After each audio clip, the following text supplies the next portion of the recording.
क्या हो अगर कोई ये दावा करे कि दुनिया की सबसे महंगी और कीमती डिग्री किसी हार्वर्ड, स्टैनफोर्ड या ऑक्सफोर्ड से नहीं मिलती? हाँ, बल्कि वो इंसान की अपनी सबसे भयानक असफलताओं से मिलती है। बिल्कुल। मतलब बचपन से तो हम यही सुनते आए हैं ना कि बस सफल होना ही जीवन का अंतिम लक्ष्य है। लेकिन आज हम जिस स्रोत सामग्री पर एक डीप डाइव करने जा रहे हैं, वो इस पूरी धारणा को ही पलट कर रख देती है। एकदम सही कह रहे हैं आप। तो आज हम इंटरनेट पर तहलका मचाने वाली और युवाओं के बीच एक कल्ट स्टेटस हासिल कर चुकी किताब अंकुर वारिको की डू एपिक शिट के पन्नों में गहराई से उतरेंगे। और मुझे लगता है कि इस चर्चा का सबसे दिलचस्प पहलू ये है कि ये कोई भारी भरकम समझ में ना आने वाला दार्शनिक ग्रंथ नहीं है, हाँ, बिल्कुल नहीं। बल्कि ये एक इंसान की असल जिंदगी की ठोकरों, उसके रिजेक्शंस और उन गलतियों से निकले व्यावहारिक ज्ञान का एक बहुत ही कच्चा और सच्चा दस्तावेज है। सही बात है। और आज हमारा मकसद भी यही है, इस स्रोत सामग्री से उन उन 5 सबसे महत्वपूर्ण जीवन मंत्रों को निकालना जो एक औसत भागदौड़ भरी जिंदगी को सच में शानदार, या अगर किताब की भाषा में कहें तो एपिक बना सकते हैं। तो चलिए शुरू करते हैं, क्योंकि इस किताब की सबसे खास बात यही है कि ये सफलता के किसी जादुई फॉर्मूले की बात नहीं करती। मतलब सेल्फ हेल्प किताबों की तरह नहीं। हाँ, अक्सर सेल्फ हेल्प किताबें एक ऐसा मायाजाल बुनती है मानो सब कुछ एकदम परफेक्ट हो सकता है। लेकिन वारेको का जो नजरिया है ना, वो पूरी तरह से रिवर्स इंजीनियरिंग पर टिका है। रिवर्स इंजीनियरिंग वो कैसे? मतलब वो ये समझाने की कोशिश करते हैं कि कैसे किसी इंसान की सबसे बड़ी असफलताएं किसी और के लिए सफलता का एक बहुत ही स्पष्ट और व्यावहारिक ब्लूप्रिंट बन सकती हैं। अच्छा, तो मतलब गलतियों से नक्शा बनाना। बिल्कुल। ज्ञान का असली फायदा तब है जब हम उसे सिर्फ एक थ्योरी की तरह ना पढ़ें, बल्कि उसके पीछे के क्यों और कैसे को समझकर उसे अपने रोजमर्रा के जीवन में उतारें। तो इसी क्यों और कैसे की शुरुआत करते हैं उस एक शब्द से जिससे जिससे दुनिया सबसे ज्यादा डरती है, असफलता। फेल होना। हाँ, स्रोत सामग्री इस बात पर बहुत जोर देती है कि सफलता एक अच्छी शिक्षक नहीं है। किताब में वरीकू में अपनी खुद की जिंदगी को पूरी तरह से उधेड़ कर रख दिया है। हाँ, मैंने पढ़ा है वो हिस्सा। चाहे वो उनके सपनों के कॉलेज से रिजेक्शन मिलना हो या फिर उनके खुद के बनाए हुए बिजनेस का बुरी तरह से डूब जाना हो। इन कहानियों से जो सबसे बड़ा निष्कर्ष निकलता है वो ये है कि फेल होना कोई बुरी बात नहीं है, बल्कि फेल होकर वहीं रुक जाना असल में बुरा है। बिल्कुल। किताब के अनुसार असफलताएं केवल जीवन के स्कूल की सीखने की फीस हैं। और पता है, सफलता अक्सर इंसान को एक मनोवैज्ञानिक बुलबुले में कैद कर देती है। बुलबुला। हाँ, मतलब जब कोई व्यक्ति लगातार सफल होता है ना, तो उसके अंदर ये भ्रम पैदा हो जाता है कि वो जो भी कर रहा है वो उसकी अपनी बुद्धिमानी का नतीजा है। अच्छा, वो अपनी किस्मत को भी अपनी काबिलियत मान लेता है। एकदम सही। सफलता ये कभी नहीं बताती कि आपकी रणनीति में क्या खामियां थीं या किन जगहों पर किस्मत ने आपका साथ दिया था। जिसे हम साइकोलॉजी में सर्वाइवरशिप बायस कहते हैं, वो इंसान की आंखों पर पट्टी बांध देता है। सर्वाइवरशिप बायस, हाँ। लेकिन जब एक बड़ा झटका लगता है, जब कोई स्टार्टअप फेल होता है या किसी को नौकरी से निकाल दिया जाता है, तो वो भ्रम का बुलबुला अचानक फूट जाता है। इस पर मैं एक तुलना रखना चाहूंगा। मतलब अगर हम मान ले कि असफलता सच में जीवन के स्कूल की महज एक ट्यूशन फीस है, हाँ, तो क्या समाज सफलता को लेकर इतना ज्यादा जुनूनी इसलिए है क्योंकि लोग इस फीस को चुकाने से डरते हैं? मेरा मतलब है, क्या इंसान फेल होने से सिर्फ इसलिए नहीं डरता क्योंकि फेल होना अपने आप में बुरा है, बल्कि इसलिए डरता है क्योंकि समाज ने उस फीस को एक जुर्माने की तरह पेश किया है? बहुत ही गहरी बात कही आपने। एक जुर्माने की तरह, जैसे कि कोई अपराध हो गया हो। हाँ, लोग ऐसे ही तो देखते हैं फेल होने को। बिल्कुल, क्योंकि समाज का पूरा ढांचा ही इंसान को जोखिम लेने से रोकने के लिए बना है। समाज असफलता को एक डेड एंड यानी एक बंद रास्ते की तरह देखता है। लेकिन स्रोत सामग्री इस जुर्माने वाले नजरिए को पूरी तरह से खारिज करती है। जब हम असफलता को एक जुर्माने के बजाय डेटा कलेक्शन की तरह देखने लगते हैं, तो पूरा खेल बदल जाता है। डेटा कलेक्शन, ये शब्द बहुत दिलचस्प है ना? जब कोई बिजनेस डूबता है तो वो सिर्फ एक ट्रेजेडी नहीं आती। वह इंसान ये सीखता है कि कैश फ्लो कैसे मैनेज नहीं करना है, मार्केट रिसर्च में कहाँ चूक हुई, या सही टीम कैसे नहीं चुनी जाती। मतलब उसे वो डेटा मिल जाता है जो काम नहीं करता। बिल्कुल, ये वो डेटा है जो किसी भी यूनिवर्सिटी के सिलेबस में नहीं मिलता। जो लोग इस ट्यूशन फीस को चुकाने का हौसला रखते हैं वे असल में अपने अगले प्रयास के लिए बहुत ही कीमती ग्राउंड लेवल की जानकारी इकट्ठा कर रहे होते हैं। ये डेटा कलेक्शन वाला नजरिया वाकई एक बड़ा शिफ्ट है। फेल होना मतलब डेटा इकट्ठा करना। हाँ। अब जब इंसान के पास ये सारा डेटा आ जाता है और वो अपनी गलतियों से सीखकर एक नई शुरुआत करना चाहता है तो उसे एक और बहुत बड़ी चुनौती का सामना करना पड़ता है। और वो चुनौती है समय। एकदम सही पकड़ा आपने। वो चुनौती पैसे की नहीं बल्कि समय की होती है।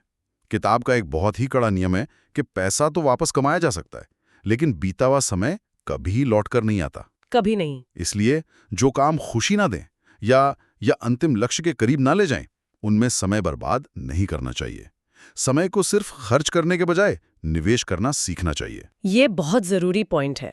देखिए, इंसान के पास दिन में केवल 24 घंटे होते हैं और यही एकमात्र ऐसी संपत्ति है जो दुनिया के सबसे अमीर इंसान और सबसे गरीब इंसान के पास एकदम बराबर है। हाँ, समय सबके लिए समान है। समय को खर्च करने और निवेश करने के बीच का अंतर बहुत ही सूक्ष्म है लेकिन गहरा है। जब हम कोई ऐसा काम करते हैं जिसका भविष्य में कोई रिटर्न नहीं मिलने वाला, जैसे घंटों तक सोशल मीडिया पर किसी बहस में उलझे रहना, जो कि आजकल बहुत आम है, हाँ, तो वो समय का सीधा खर्च है। वो समय हमेशा के लिए खत्म हो गया। लेकिन जब वही समय कोई नई स्किल सीखने में, अपनी सेहत सुधारने में या किसी जटिल समस्या को सुलझाने में लगाया जाता है तो वो एक निवेश बन जाता है जो आगे चलकर रिटर्न देगा। बिल्कुल, वो आने वाले सालों में कंपाउंडेड रिटर्न देगा।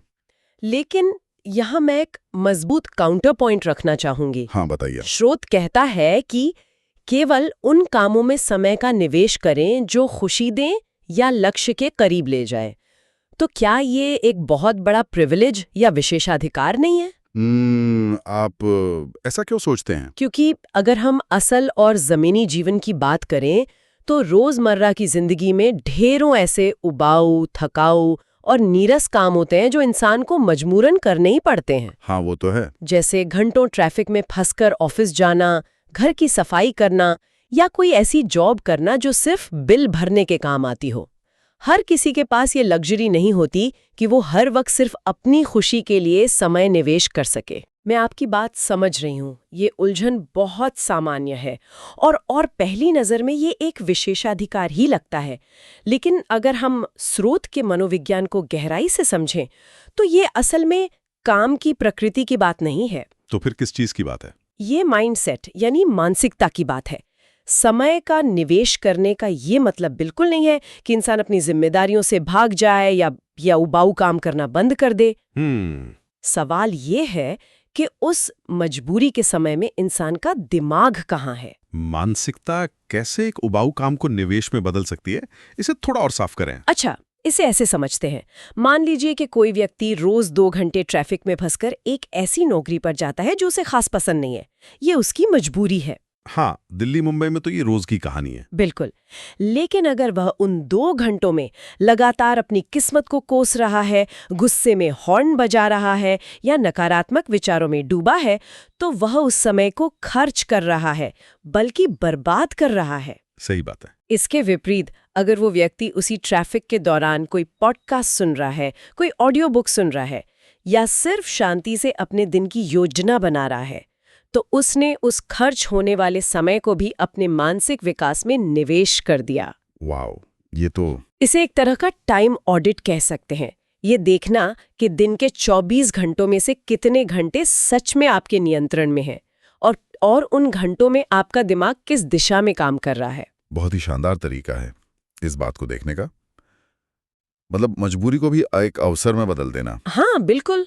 अब जब हमने समय को निवेश करने की बात कर ली है तो इसका सबसे व्यावहारिक रूप क्या है? हम रोजमर्रा की जिंदगी में ये निवेश कैसे करते हैं? अपनी आदतों से। बिल्कुल, इसका जवाब हमारी दिनचर्या और हमारी आदतों में छिपा है। किताब कहती है कि दुनिया का कोई भी बड़ा बदलाव, कोई भी एपिक शिट रातों रात नहीं होता। हाँ, रातों रात कुछ नहीं बदलता। ये बड़े बदलाव पैसे बचाने, कुछ पन्ने पढ़ने या थोड़ा सा टहलने जैसी बहुत ही छोटी छोटी रोजमर्रा की आदतों से आते हैं। हम हर रोज जो करते हैं वही हमारा भविष्य तय करता है। आदतों के विज्ञान को अक्सर बहुत कम आंका जाता है। इंसान का दिमाग अचानक होने वाले बहुत बड़े बदलावों से घबराता है। अच्छा? हाँ, इसे न्यूरोसाइंस में होमोस्टेसिस कहते हैं। मतलब दिमाग हर चीज को उसी अवस्था में रखना चाहता है जिस अवस्था में वो है। वो कंफर्ट जोन से बाहर नहीं आना चाहता। एकदम सही। जब कोई व्यक्ति अचानक तय करता है कि वो कल से सुबह 4 बजे उठेगा और 10 किलोमीटर दौड़ेगा, तो दिमाग का सुरक्षा तंत्र, जिसे एमिगडाला कहते हैं, इसे खतरे की तरह देखता है। और फिर क्या होता है? वो तुरंत उस पर ब्रेक लगा देता है। आप 1 दिन उठेंगे, 2 दिन उठेंगे, फिर वापस वही। हाँ, न्यू ईयर रेजोल्यूशन वाला हाल। बिल्कुल। लेकिन छोटी आदतें, जैसे केवल जूते पहनकर 5 मिनट टहलना, दिमाग के इस प्रतिरोध को आसानी से चकमा दे देती हैं। दिमाग को लगता ही नहीं कि कुछ बहुत बड़ा बदल रहा है। मैं आदतों को अक्सर कंपाउंड इंटरेस्ट या चक्रवृद्धि ब्याज का नाम देता हूँ। वो कैसे? जैसे जब हम बैंक में हर महीने 100 रुपए जमा करते हैं, तो शुरुआत के कुछ महीनों में वो रकम बहुत मामूली लगती है, कोई बदलाव नजर नहीं आता। हाँ, वो 100 रुपए 100 ही लगते हैं। लेकिन 10 साल बाद जब उस पर ब्याज लगता है, तो वो एक बहुत बड़ा पहाड़ बन जाता है। ठीक वैसे ही हर दिन की गई एक छोटी सी सही आदत, जैसे रोज केवल 10 पन्ने पढ़ना, शुरुआती कुछ दिनों में जीवन में कोई फर्क नहीं दिखाती। सही बात है। लेकिन 1 साल बाद वो इंसान 15 से ज्यादा किताबें पढ़ चुका होता है, जो उसके सोचने का नजरिया, उसके फैसले लेने का तरीका पूरी तरह बदल देता है। और पता है, आदतों का सबसे गहरा असर केवल परिणामों पर नहीं, बल्कि इंसान की पहचान या आइडेंटिटी पर पड़ता है। पहचान पर? हाँ, जब कोई लगातार हर दिन पैसे बचाता है या रोज लिखता है, तो वो सिर्फ एक काम नहीं कर रहा होता। समय के साथ उसके अंदर एक शिफ्ट आता है और वो खुद को एक समझदार इन्वेस्टर या एक लेखक के रूप में देखने लगता है। ओहो, मतलब वो खुद को उसी नजरिए से देखने लगता है। बिल्कुल। अनुशासन और निरंतरता किसी भी एपिक बदलाव की नींव इसलिए होते हैं क्योंकि वे इंसान के व्यवहार को नहीं, बल्कि उसके व्यक्तित्व को ही अंदर से बदल देते हैं। और जब पहचान बदल जाती है ना, तो आदतें बरकरार रखना कोई संघर्ष नहीं रह जाता, वो एक स्वभाव बन जाता है। ये बात बहुत गहरी है। और आदतों की, और खासकर पैसे बचाने की इस आदत की बात ने हमें इस चर्चा के सबसे प्रासंगिक और शायद सबसे कड़वे हिस्से पर लाकर खड़ा कर दिया है। पैसे का मनोविज्ञान। हाँ, पैसे का मनोविज्ञान, यानी मनी माइंडसेट और आर्थिक स्वतंत्रता। स्रोत सामग्री में एक बहुत ही सख्त चेतावनी दी गई है कि अमीर दिखने और अमीर होने में जमीन आसमान का अंतर है। उफ, ये आज के समय की सबसे बड़ी सच्चाई है ना? आज के समय में लोग दिखावे के चक्कर में सिर्फ दुनिया को प्रभावित करने के लिए अपनी हैसियत से बाहर जाकर खर्च करते हैं और कर्ज के दलदल में फंस जाते हैं।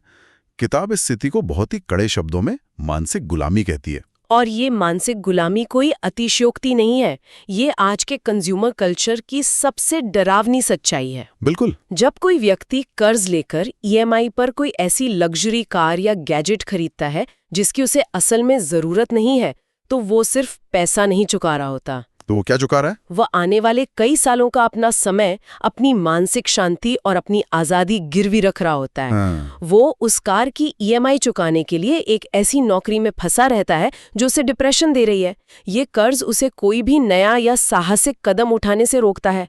वो शारीरिक रूप से आजाद होते हुए भी मानसिक रूप से एक बंधुआ मजदूर बन जाता है। अगर हम सोशल मीडिया के इस दौर को देखें तो ऐसा लगता है कि अमीर दिखना लोगों के लिए एक फुल टाइम जॉब बन गया है। हाँ, बहुत सही कहा आपने। लोग ऐसी छुट्टियां प्लान करते हैं जो वो अफोर्ड नहीं कर सकते, ऐसे ब्रांडेड कपड़े पहनते हैं जो उनके बजट के बाहर हैं, सिर्फ इसलिए ताकि एक परफेक्ट फोटो खींची जा सके और उन लोगों को प्रभावित किया जा सके जो असल में उनकी परवाह भी नहीं करते। बिल्कुल। तो किताब इस मायाजाल से बचने के लिए कहती है कि अपनी कमाई से कम खर्च करना और जल्दी निवेश शुरू करना जरूरी है। तो क्या हम ये मान लें कि आज की इस दिखावे वाली दुनिया में ना कहने की आजादी ही सबसे महंगी लग्जरी है? 100%। आर्थिक आजादी, जिसे अक्सर बहुत सारे पैसे, बड़े महलों और महंगी कारों से जोड़कर देखा जाता है, उसका असली अर्थ बिल्कुल अलग है। तो असली अर्थ क्या है? आर्थिक आजादी का मतलब है फैसले लेने की आजादी, यानी फ्रीडम ऑफ चॉइस। जब किसी इंसान पर दिखावे का कोई कर्ज नहीं होता, जब उसकी जरूरतें उसकी अपनी कमाई के दायरे में खुशी खुशी पूरी हो रही होती हैं, तो उसे एक सुपर पावर मिल जाती है। ना कहने की सुपर पावर। बिल्कुल। एक खराब बॉस को ना कहने की आजादी, एक ऐसे काम को ना कहने की आजादी जो सुकून छीन रहा हो, या किसी गलत रिश्ते से बाहर निकलने की आजादी। अमीर दिखने का ये खोखला शौक इंसान से ये फैसले लेने की आज़ादी पूरी तरह छीन लेता है और उसे उस अंतहीन दौड़ का हिस्सा बना देता है जहां जहां पहुंचना कहीं नहीं है, बस दौड़ते रहना है। ये एक बहुत ही विचारणीय बिंदु है, लेकिन इंसान आखिर ऐसा करता ही क्यों है? मतलब लोग अमीर दिखने का इतना भयानक तनाव क्यों पालते हैं? वो इस मानसिक गुलामी में खुद क्यों उतरते हैं? इसका जवाब बहुत आसान है, लेकिन बहुत कड़वा भी। वो क्या? लोग क्या कहेंगे। सबसे बड़ा रोग, क्या कहेंगे लोग। और इसी सवाल का जवाब हमें इस किताब के सबसे गहरे और दार्शनिक पहलू की ओर ले जाता है। इंसान ये सब दिखावा इसलिए करता है क्योंकि वो इस बात से बहुत ज्यादा डरता है कि दुनिया क्या सोचेगी। बिल्कुल। स्रोत सामग्री का मानना है कि इस एपिक जीवन की राह में सबसे बड़ी बाधा वो मुखौटे हैं जो हम दुनिया के लिए पहनते हैं। किताब का स्पष्ट संदेश है कि जब तक इंसान खुद से पूरी तरह ईमानदार नहीं होगा, तब तक उसे असली खुशी नहीं मिल सकती। अगर हम मनोवैज्ञानिक नजरिए से देखें तो मुखौटे पहनना इंसान की एक सुरक्षा प्रणाली यानी एक डिफेंस मैकेनिज्म है। बचपन से ही हमें कंडीशनिंग दी जाती है कि समाज को कैसे खुश रखना है। हम ऐसे पेशे चुनते हैं जो दूसरों की नज़र में सम्मानजनक हो। हम वैसी जिंदगी जीने की कोशिश करते हैं जिससे समाज सफल होने का पैमाना मानता हो। हाँ, इंजीनियरिंग कर लो, मेडिकल कर लो, वरना लोग क्या कहेंगे। वही तो, हम अपनी कमियों, अपने डरों और अपनी असली चाहतों को एक नकाब के पीछे छुपा लेते हैं ताकि कोई हमें जज न कर सके। लेकिन इस पूरी प्रक्रिया में इंसान अपनी सबसे बड़ी ताकत, अपनी प्रामाणिकता या ऑथेंटिसिटी को पूरी तरह खो देता है। वो खुद को ही खो देता है। हाँ, वो खुद ही भूल जाता है कि उस मुखौटे के पीछे असली इंसान कौन था। लेकिन क्या अपने आप से पूरी तरह ईमानदार होना और अपने खुद के बुने हुए मुखौटे उतार फेंकना इस पूरी किताब का, या कह लें कि जीवन का सबसे मुश्किल काम नहीं है? आप ऐसा क्यों कह रहे हैं? क्योंकि अगर हम तुलना करें तो पैसे बचाना या रोज किताब पढ़ना फिर भी मापा जा सकता है। ये बाहरी क्रियाएं हैं। हाँ, वो एक्शनेबल है। लेकिन रात को अकेले बैठकर खुद की कमियों को स्वीकार करना, खुद से ये कहना कि मैं जो जिंदगी जी रहा हूं वो मेरी नहीं है, वो बस एक दिखावा है, ये स्वीकार करना तो पैसे बचाने या कोई भी नई आदत डालने से 1000 गुना ज्यादा दर्दनाक और कठिन है। ये निश्चित रूप से सबसे मुश्किल और दर्दनाक प्रक्रिया है, क्योंकि खुद से ईमानदार होने का सीधा मतलब है अपने ईगो या अहंकार पर कुल्हाड़ी मारना। बिल्कुल। इसका मतलब है ये स्वीकार करना कि शायद पिछले 10 सालों से जो फैसले लिए गए वे किसी और को खुश करने के लिए थे। उफ, ये तो बहुत भारी रियलाइजेशन है ना? ये एक तरह का आत्ममंथन है जो इंसान को अंदर तक झकझोर देता है। लेकिन एपिक शिट करने का असली और अंतिम मतलब यही है। ये बाहरी दुनिया में झंडे गाड़ने, करोड़ों रुपए कमाने या तालियां बटोरने के बारे में बिल्कुल नहीं है। ये अंदरूनी तौर पर इतना निडर और शांत हो जाने के बारे में है कि इंसान अपनी शर्तों पर एक प्रामाणिक जीवन जी सके। सही बात है। जब किसी को इस बात से रत्ती भर भी फर्क पड़ना बंद हो जाता है कि दुनिया क्या सोचेगी, तभी उसके अंदर की असली क्षमता बाहर आ पाती है। तो अगर हम इस पूरी विस्तृत चर्चा के पन्नों को एक साथ समेटें तो एक बहुत ही स्पष्ट तस्वीर उभर कर आती है। हाँ, और वो तस्वीर बहुत प्रैक्टिकल है। बिल्कुल। एक औसत और डरी हुई जिंदगी को एक महाकाव्य यानी एपिक में बदलने का नुस्खा कोई जादुई छड़ी या कोई सीक्रेट मंत्र नहीं है। ये असल में उन चीजों का एक समूह है जो हमारे रोजमर्रा के जीवन का हिस्सा है। इसकी शुरुआत होती है अपनी असफलताओं को एक कलंक के बजाय डेटा की तरह देखने से। फिर उस डेटा के आधार पर अपने सबसे कीमती संसाधन यानी समय को खर्च करने के बजाय निवेश करने से। हाँ, और उस निवेश को जमीन पर उतारने के लिए रोजाना छोटी छोटी लेकिन अचूक आदतें बनाने से, दिखावे के उस खतरनाक कर्ज से बाहर निकलने से जो हमें अमीर दिखने के चक्कर में अंदर से दिवालिया बना देता है। और अंत में दुनिया के लिए पहने गए सभी मुखौटे उतारकर खुद के प्रति पूरी तरह से ईमानदार होने से। बिल्कुल। ये सारी जानकारी केवल हमारे कानों तक पहुंचने के लिए नहीं है, ये आज और अभी से हमारे फैसलों में झलकने के लिए है। एकदम सही। लेकिन इस चर्चा को खत्म करने से पहले स्रोत सामग्री के इसी पूरे दर्शन को पढ़ते हुए मेरे दिमाग में एक ऐसा विचार आ रहा है जो शायद इस पूरी किताब की एक चरम सीमा की एक्सट्रीम हो सकती है। अच्छा, वो क्या? देखिए, किताब हमें बार बार ये बताती है कि सफलता एक बहुत बुरी शिक्षक है और हमें सबसे ज्यादा अपनी गलतियों, अपनी ठोकरों और अपनी विफलता से ही सीखना चाहिए। हाँ। तो अगर फेल होना ही इस जीवन के स्कूल में सबसे अच्छी और पक्की सीख देता है, तो क्या इसका मतलब ये है कि हमें जानबूझकर अपने लिए ऐसे रास्तों को चुनना चाहिए जहां हमारे फेल होने की संभावना बहुत अधिक हो? ओहो, ये तो मतलब क्या अपनी सीखने की प्रक्रिया को कई गुना तेज करने के लिए खुद को जानबूझकर मुश्किलों, अनिश्चितताओं और संभावित असफलताओं में डालना ही जिंदगी का सबसे बड़ा एपिक शिट है?